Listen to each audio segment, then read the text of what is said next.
Ketika berita perusahaan rugi mau dipajaki 1%, asli membuat otak Sontoloyo jadi mikir. Ada apa ini bernegara sampai perusahaan rugi dipajaki juga? Sudah harus bayar karyawan, bayar overhead, bisnis rugi, masih kena pentung pajak lagi. Sementara BUMN yang rugi itu sudah sering disuntik pakai duit pajak, duit APBN hasil keringat rakyat. Membuat banyak yang berpikir, kok lu nggak amanah sih kelola negaranya? Sudah memajak tinggi, duitnya nggak buat untung juga pemakaiannya. Asli loh, BUMN itu sudah regulator, operator, tersering monopoli lagi. Yang bayar produknya, rakyat semua bayarnya tunai. Lalu BUMN-nya rugi. Lah geblek pol, asli geblek. Sebenarnya apa sih yang terjadi? Kita melihat harusnya kita tarik mundur ke 5 tahun terakhir. Kebijakan kelolaan ekonomi negara, baik positif untung atau rugi, ukurannya bukan kebijakan kemarin atau bulan lalu, bahkan tahun lalu. Harus melihat mundur agak jauh, hingga 5 tahun. Kalau perusahaan, UKM misalnya,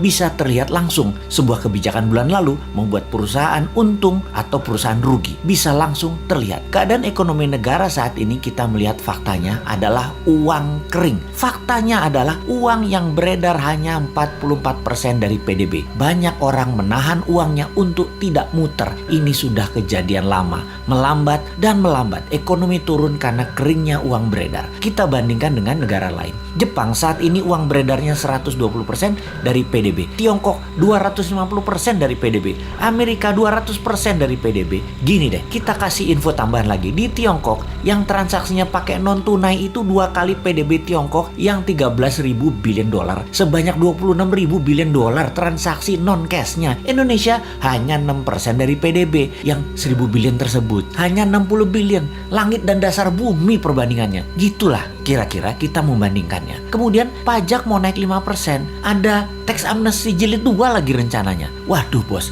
kalau ini kejadiannya dalam negeri dongengnya Hans Christian Andersen, kalau raja mulai menekan dengan menaikkan pajak, itu tanda-tanda loh ya. Itu cerita semuanya berakhir tragis bagi sang raja. Biasanya pangeran negara tetangga pasti ambil alih, dan untungnya biasanya nih ya, raja yang menaikkan pajak tadi punya putri cantik. Seperti sumber daya alam lah yang kita mau bandingkan dengan cerita Hans Christian Andersen. Jadi masih selamat-selamat dikit lah selama putrinya bisa terselamatkan. Mudah-mudahan cepat sadar bahwa yang bisa menolong sebenarnya banyak putra bangsa yang terbaik di Indonesia ini. Bukan hanya seorang wanita yang bisa. Sayangnya putra-putri terbaik tersebut mau membantu syaratnya semua menteri ekonomi terkait, yaitu sekitar 8 departemen, ganti semua dengan timnya dan minta kedaulatan penuh. Kan gak mungkin. Yowes, kita hanya bisa mengingatkan, gak dipakai gak apa-apa. Toh jabatan ada batasannya juga, kepinteran ada batasannya juga.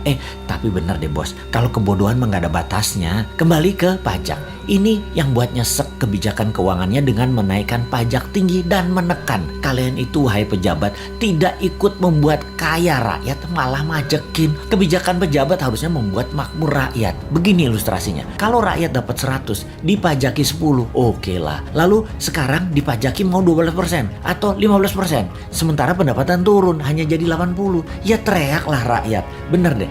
Kalau karena kebijakan yang bijaksana, rakyat dari 100 jadi 130, jadi 150, diambil 15%, ya nggak apa-apa juga. Begitu loh menjadi pejabat. Kebijakannya menghasilkan manfaat baik. Sekedar mengingatkan lagi, pendukung pejabat saat ini terbanyak dari bisnis properti dan batu bara. Lalu 5 tahun ini properti setengah mati, bahkan sebagian sudah mati suri. Cash beredar rendah, kredit bank buat beli properti dibatasi, perkantoran dan mal lengang karena pembatasan gerak manusia. Pariwisata dunia belum jalan baik ke Indonesia. Lengkap sudah penderitaan pemain properti di Indonesia. Dulu dibantu, sekarang terlupakan. Piye toh bos, jadi banyak yang merugi. Kena pajak 1% lagi.